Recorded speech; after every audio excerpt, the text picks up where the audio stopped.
அஸ்ஸலாமுஅலைக்கும். Hi guys, இந்த video பார்த்துக்கிட்டு இருக்க எல்லாருக்குமே wish you happy Eid Mubarak. வழக்கமாக எல்லாருமே திடலில் போய் தான் நாங்கள் எல்லோரும் தொழுவோம். இந்த தடவை நான் வீட்லேயே தொழுதுக்கிட்டேன். அல்ஹம்துலில்லாஹ், நான் சாஃபியா குட்டி பாட்டிமா எல்லோரும் வீட்லேயே தொழுதுக்கிட்டோம். மாமனார் ஹஸ்பண்ட் 2 பேருமே பள்ளிவாசலில் போய் தொழுதுட்டு வந்தாங்க.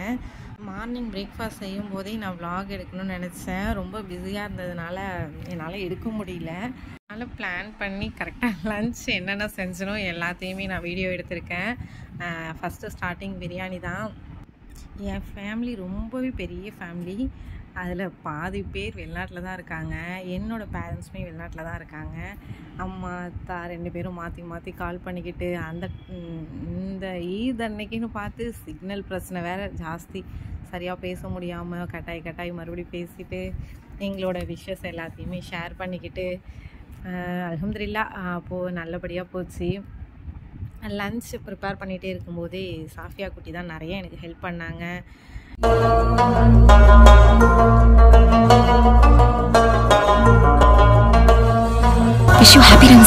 எனக்கு பிரியாணி வேணும். நான் வந்தது அந்த காதர் பாயோட மட்டன் பிரியாணி சாப்பிடதா. பிரியாணி மட்டன் சிக்கனா எப்பா ரைட்டா வைக்கலப்பா. ரம்ஜான்னா பிரியாணி மட்டும் இல்ல, ரம்ஜானோட நோக்கம் அது நட்பு, நேசம், பகையை மறக்கிறது. शुक्रिया சீக்கிரம் பண்ணுங்க. शुक्रिया थैंक्स அர்த்தம். அப்படியா? அப்ப சுக்ரியா. என்னோட சித்தி பசங்க எல்லாரும் வீடியோ காலில் பேசிக்கிட்டு சலாம் சொல்லிக்கிட்டு விஷயத்தை ஷேர் பண்ணிக்கிட்டு பயங்கர ஹாப்பியாக போயிட்டுருந்து. பயங்கர ஹாப்பி அண்ட் ஃபன்னாக போச்சு. அப்புறம் சாஃபியா குட்டி ட்ரெஸ் பார்க்கணும், எங்கே சாஃபியா குட்டி எங்கே, அதுக்கு தான் நான் வீடியோ காலே பண்ணேன் அப்படின்லாம் பேசிக்கிட்டு இருந்தாங்க. அப்படின்னு ஜாலியாக போச்சு. சாஃபியா குட்டி வந்து என் ஹஸ்பண்டோட ஃப்ரெண்டு வீட்டுக்கு ஸ்வீட் கொடுக்கறதுக்காக கூட்டிகிட்டு போயிட்டாங்க என் ஹஸ்பண்ட். சரி ஓகே அப்படின்னு சொல்லிட்டு அப்புறம் நான் தான் ரொம்ப நேரம் பேசிக்கிட்டு இருந்தேன். எப்போவுமே நான் தொழுதுட்டு வீட்டில் லன்ச் எல்லாம் முடிச்சுட்டு ஈவினிங் போல் நான் போய் எங்கள் அம்மாவுக்கு சலாம் கொடுப்பேன். முசாஃபா கொடுத்துட்டு தான் வருவேன்.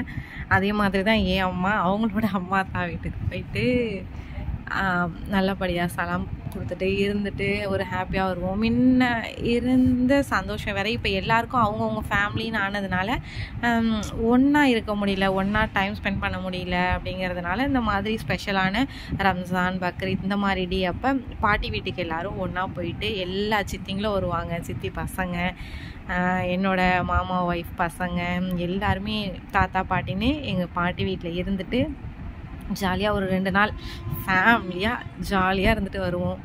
அதே மாதிரி தான் இந்த தடவையுமே பிளான் பண்ணியிருக்கோம். அது மட்டும் இல்லாமல் நிறைய வெளியிலலாம் போகலாம், டூர் போகலாம், நிறைய இடம் போகலான்னு நிறைய பிளான் பண்ணி வச்சுருக்கோம். இன்ஷா அல்லாஹ் நிறைய பார்ப்பீங்க. நிறைய வெளியில் போவோம், அவுட்டிங் vlogலாம் நிறையவே பார்ப்பீங்க இன்ஷா அல்லாஹ். என்னுடைய ஹஸ்பண்ட் மட்டன்லாம் சாப்பிட மாட்டாங்க. அதனால் மட்டன் வந்து மார்னிங்கே பரோட்டா குருமாவாக வச்சுட்டேன். மட்டன் குருமா பரோட்டாக்கு நல்லாயிருக்குன்னு சொல்லிட்டு அப்படி வச்சுட்டேன். லன்ச்சுக்கு நான் என்னென்ன பண்ணேன்னா chicken biryani, dalcha, chicken 65, bread halwa, வெங்காய பச்சடியுமே என் ஹஸ்பண்ட் சாப்பிட மாட்டாங்க. அவங்களுக்கு தயிர் சுத்தமாக பிடிக்காது. அதனால் வெங்காய பச்சடி சாப்பிட மாட்டாங்க. அதனால் சேலட் மாதிரி செஞ்சுருவேன். என்ன தான் நான் பிரியாணி பார்த்து சமைச்சாலும் எங்கள் அம்மா கையால் சாப்பிட்ற மாதிரி பிரியாணி வராது. ஸோ எங்கள் அம்மா பிரியாணி நான் ரொம்ப மிஸ் பண்ணேன். ரம்ஜான், பக்ரீத் எப்போதுமே சரி வீட்டில் தொழுதுட்டு சமைச்சு சாப்பிட்டுட்டு ஈவினிங் போல் அம்மாவுக்கு சலாம் கொடுக்க போயிடுவேன். போகிற டைம் அப்போ எப்போதுமே எனக்கு பசிக்கலையானாலும் இல்லை, என்னை பார்த்தோன்னே எங்கள் அம்மா எனக்கு பிரியாணி எடுத்து வச்சுருவாங்க, இந்தாம்மா சாப்பிடுமா அப்படின்ட்டு. அதெல்லாமே நான் ரொம்ப மிஸ் பண்ணுறேன். லன்ச் சமைச்சு முடிச்சதுமே நேராக தோட்டத்துக்கு பக்கம் போயிட்டு வாழை இலையை கட் பண்ணி எடுத்துகிட்டு வந்து இன்றைக்கி வாழை இலையில் தான் சாப்பிடணும், பிரியாணி தட்டெல்லாம் சாப்பிடக்கூடாது அப்படின்னு சொல்லிட்டேன். எல்லோரும் வாழை இலையில் எல்லோரும் சாப்பிட உட்காந்தாச்சு.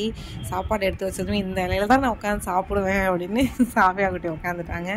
சாஃபியா குட்டி தான் எல்லாத்தையுமே டேஸ்ட் பண்ணி பார்த்துட்டு இதெல்லாம் சூப்பராக இருக்குது அப்படின்னு பயங்கரமாக க்யூட்டாக ரியாக்ஷன்லாம் பண்ணிகிட்டு இருந்தா. லன்ச் ஃபுல்லாக பிரியாணி சைடிஷ் ஃபுல்லாக சாப்பிட்டு முடிச்சுட்டு லாஸ்ட்டாக ஃபைனல் டச்சுக்கு ஐஸ்கிரீம் இல்லைனா எப்படி அதையும் வாங்கி சாப்பிட்டாச்சு. அல்ஹம்துலில்லாஹ் நல்லபடியாக ரம்ஜானை செலிப்ரேட் பண்ணோம். என்னோடய வீடியோ உங்களுக்கு பிடிச்சிருந்தா லைக் பண்ணுங்கள், ஷேர் பண்ணுங்கள், மறக்காமல் சப்ஸ்கிரைப் பண்ணுங்கள். நெக்ஸ்ட் வீடியோவில் பார்க்கலாம். டாடா பாய்.